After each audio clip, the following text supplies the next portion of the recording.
ಜೀವ ಬೆದರಿಕೆ ಜಾತಿ ನಿಂದನೆಯ ಅತ್ಯಾಚಾರ ಕೇಸ್ನಲ್ಲಿ ಸಿಲುಕಿರುವ ಮುನಿರತ್ನ ವಿರುದ್ಧ ಕಾಂಗ್ರೆಸ್ ಒಕ್ಕಲಿಗ ಅಸ್ತ್ರ ಪ್ರಯೋಗಿಸಿದೆ. ಕಾಂಗ್ರೆಸ್ನಲ್ಲಿರುವ ಒಕ್ಕಲಿಗ ಶಾಸಕರು ಸಚಿವರ ನಿಯೋಗ ಸಿಎಂ ಭೇಟಿಯಾಗಿ ಎಸ್ಐಟಿ ರಚನೆಗೆ ಒತ್ತಾಯಿಸಿದೆ. ಆದರೆ ಇದಕ್ಕೆ ಬಿಜೆಪಿ ನಾಯಕರು ತಿರುಗೇಟು ಕೊಟ್ಟಿದ್ದಾರೆ. ಅವನ್ನೆಲ್ಲ ಎಸ್ಐಟಿ ಕುಡಿ ಅಂತ ಹೇಳ್ತಾ ಇದ್ದಾರೆ. ಪಕ್ಷದಿಂದಾನು ಉಚ್ಚಾಟನೆ ಮಾಡಬೇಕು. ಅವರ ಕುಮ್ಮಕ್ಕಿಲ್ಲದೆ ಇದು ನಡೆಯುತ್ತಾ? ಜಾತಿ ಅಸ್ತ್ರ, ಒಕ್ಕಲಿಗ ಬ್ರಹ್ಮಾಸ್ತ್ರ. ಕಾಂಗ್ರೆಸ್ನ ಒಕ್ಕಲಿಗ ನಾಯಕರು ಸಿಡಿದೆದ್ದಿದ್ದಾರೆ. ಮುನಿರತ್ನ ಸಮರ್ಥಿಸಿಕೊಳ್ತಿರುವ ಬಿಜೆಪಿ ಮುಖಂಡರ ವಿರುದ್ಧ ತಿರುಗಿ ಬಿದ್ದಿದ್ದಾರೆ. ಮುಖ್ಯಮಂತ್ರಿ ಅಂಗಳಕ್ಕೂ ದೂರು ಕೊಂಡೊಯ್ದಿದ್ದಾರೆ. ಮುನಿರತ್ನ ವಿರುದ್ಧ ಒಕ್ಕಲಿಗ ಕೈಶಾಸಕರ ಬ್ರಹ್ಮಾಸ್ತ್ರ.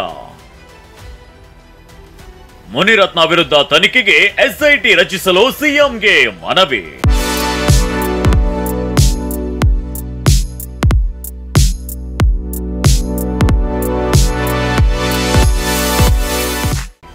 ಗುತ್ತಿಗೆದಾರರ ಬಳಿ ಲಂಚದ ವ್ಯವಹಾರದ ಸಂದರ್ಭದಲ್ಲಿ ಶಾಸಕ ಮುನಿರತ್ನ ಒಕ್ಕಲಿಗ ಮತ್ತು ದಲಿತ ಸಮುದಾಯವನ್ನ ನಿಂದಿಸಿರುವ ವಿಚಾರ ಕಂಟಕ ತಂದಿಟ್ಟಿದೆ. ಮುನಿರತ್ನ ವಿರುದ್ಧ ಕಾಂಗ್ರೆಸ್ನಲ್ಲಿರುವ ಒಕ್ಕಲಿಗ ನಾಯಕರು ಸಮರವನ್ನೇ ಸಾರಿದ್ದಾರೆ.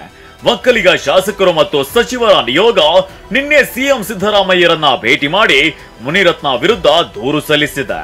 ಮುನಿರತ್ನ ಪ್ರಕರಣ ಗಂಭೀರವಾಗಿದೆ. ಇದರ ಪೂರ್ಣ ತನಿಖೆ ನಡೆಸುವ ನಿಟ್ಟಿನಲ್ಲಿ ವಿಶೇಷ ತನಿಖಾ ತಂಡ ರಚನೆ ಮಾಡಬೇಕು ಅಂತ ಮನವಿ ಮಾಡಿದೆ. ಗೃಹ ಸಚಿವರು ಪರಿಶೀಲನೆ ಮಾಡಿ ಕ್ರಮ ಕೈಗೊಳ್ಳುತ್ತಾರೆ ಎಂದ ಸಿಎಂ. ಮುನಿರತ್ನ ವಿರುದ್ಧ ಎಸ್ಐಟಿ ತನಿಖೆಗೆ ಕಾಂಗ್ರೆಸ್ನ ಒಕ್ಕಲಿಗ ಸಚಿವರು ಶಾಸಕರ ದೂರಿನ ಬಗ್ಗೆ ಪ್ರತಿಕ್ರಿಯಿಸಿದ ಸಿಎಂ ಸಿದ್ದರಾಮಯ್ಯ, ಮುನಿರತ್ನ ವಿರುದ್ಧ 3 ಗಂಭೀರ ಪ್ರಕರಣಗಳಿವೆ. ಹೀಗಾಗಿ ವಿಶೇಷ ತನಿಖಾ ತಂಡ ಅಗತ್ಯ ಇದೆ ಅಂತ ಕೇಳಿದ್ದಾರೆ. ಈ ಬಗ್ಗೆ ಗೃಹ ಸಚಿವರು ಪರಿಶೀಲನೆ ಮಾಡಿ ಕ್ರಮ ಕೈಗೊಳ್ಳುತ್ತಾರೆ ಅಂತ ಹೇಳಿದ್ರು. ಮುನಿರತ್ನ ಅವ್ರ ಮೇಲೆ, ಶಾಸಕರ ಮೇಲೆ 3 ಕಂಪ್ಲೇಂಟ್ಗಳು ರಿಜಿಸ್ಟರ್ ಆಗಿದ್ದಾವೆ. ಅವನ್ನೆಲ್ಲ ಎಸ್ಐಟಿ ಕುಡಿ ಅಂತ ಹೇಳ್ತಾ ಇದ್ದಾರೆ. ಆ ಡಿಮ್ಯಾಂಡನ್ನು ಇಟ್ಟಿದ್ದಾರೆ. ನಾನು ಅವ್ರಿಗೆ ಹೇಳಿದ್ದೀನಿ, ಹೋಮ್ ಮಿನಿಸ್ಟರ್ ಪರಮೇಶ್ವರ್ ಅವ್ರ ಜೊತೆ ಮಾತಾಡಿ ಆಮೇಲೆ ತೀರ್ಮಾನ ತಗೋತೀನಿ. ನಿರ್ಮಲಾನಂದನಾಥ ಶ್ರೀ ನೇತೃತ್ವದಲ್ಲಿ ಖಂಡನೆ ಎಂದ ಕೃಷ್ಣ ಬೈರೇಗೌಡ. ಮುನಿರತ್ನ ವಿರುದ್ಧ ಒಕ್ಕಲಿಗ ಸಮುದಾಯ ಒಂದಾಗಬೇಕಿದೆ ಎಂದಿರುವ ಸಚಿವ ಕೃಷ್ಣ ಬೈರೇಗೌಡ, ನಿರ್ಮಲಾನಂದನಾಥ ಶ್ರೀಗಳ ನೇತೃತ್ವದಲ್ಲಿ ಖಂಡನೆ ಆಗಬೇಕಾಗಿದೆ. ಒಕ್ಕಲಿಗ ಸಮಾಜದ ಸಚಿವರು, ಶಾಸಕರು ಶ್ರೀಗಳ ಜೊತೆ ಮಾತನಾಡಿದ್ದೇವೆ ಅಂತ ತಿಳಿಸಿದ್ರು. ಕುಮಾರಸ್ವಾಮಿ, ಅಶೋಕ ಬೆಂಬಲವಿಲ್ಲದೆ ಮುನಿರತ್ನ ಹೀಗೆ ಮಾಡಲು ಸಾಧ್ಯವಾ ಅಂತ ಪ್ರಶ್ನಿಸಿದ್ದಾರೆ. ನಾವು ಸಮುದಾಯದವರು ಎಚ್ಚೆತ್ತುಕೊಂಡು ಒಂದು ಧ್ವನಿಯಲ್ಲಿ ಇದನ್ನ ಖಂಡಿಸಬೇಕು. ಸಮಾಜ, ನಾವು ಯಾವುದೇ ರಾಜಕೀಯ ಪಕ್ಷಕ್ಕೆ ಸೇರಿರಲಿ, ಆದರೆ ನಾವೆಲ್ಲರೂ ಕೂಡ ಪೂಜ್ಯ ನಿರ್ಮಲಾನಂದ ಸ್ವಾಮೀಜಿ ಅವರಿಗೆ ನಾವು ಗೌರವ ಕೊಡ್ತೇವೆ.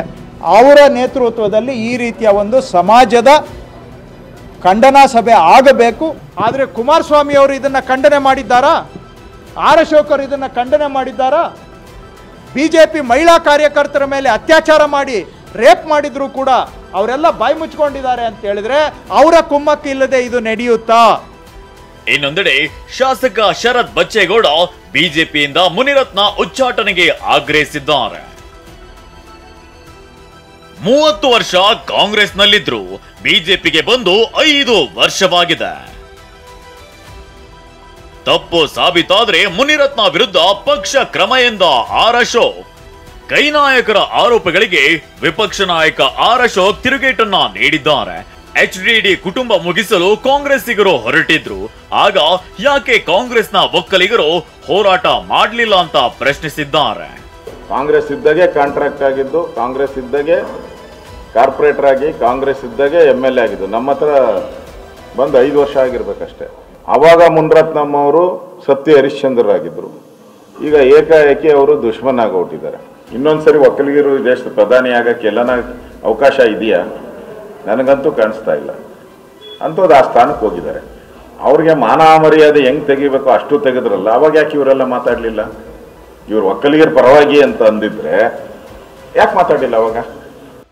ಈ ಮಧ್ಯೆ ಅಕ್ಟೋಬರ್ 1ರಂದು ಮುನಿರತ್ನ ವಿರುದ್ಧ ಶೂದ್ರ, ದಲಿತ ಸಂಘಟನೆಗಳು ಬೃಹತ್ ಸಮಾವೇಶಕ್ಕೆ ಮುಂದಾಗಿವೆ. ಒಟ್ನಲ್ಲಿ ಮುನಿರತ್ನ ವಿರುದ್ಧ ಒಕ್ಕಲಿಗಾಸ್ತ್ರ ಪ್ರಯೋಗಿಸಿ ಕಾಂಗ್ರೆಸ್ ರಾಜಕೀಯ ದಾಳ ಉರುಳಿಸಿದೆ. Bureau report ಟಿವಿ9.